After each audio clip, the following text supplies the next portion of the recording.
Lửa hồng ngoại to và mạnh, nấu ăn hàng ngày, thực phẩm chín nhanh hơn, tiết kiệm thời gian là thấy rõ luôn. Mà đợt này, nhãn hàng mua một con bếp tặng kèm một hộp nhựa, cất vào gọn gàng sạch sẽ, mang đi du lịch tiện lợi lắm luôn. Mẫu này là sản phẩm mới của nhà Watashi đó ạ. So với đầu đốt thông thường, đầu đốt hồng ngoại bền hơn, tiết kiệm ga hơn nhiều. Bếp được trang bị vòng chắn gió, chống gió lùa, nấu ăn nhanh hơn, tiết kiệm ga hơn. Toàn thân thì bằng inox, khung phía dưới thì kín luôn, cho chiếc bếp rất là chắc chắn. Nấu ăn hàng ngày không lo ăn mòn xỉ xét.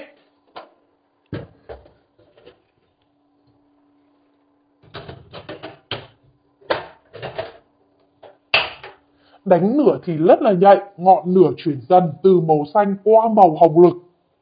Bếp phù hợp cho các bạn học sinh, sinh viên, không gian ở nhỏ hẹp, nấu cơm, nấu canh, nấu nòng, nấu cháo hàng.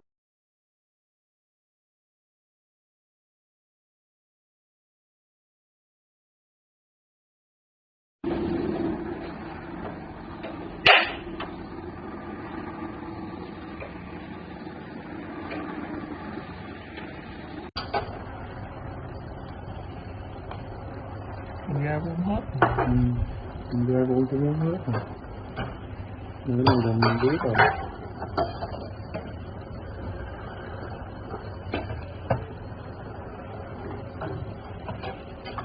Rồi vậy đi.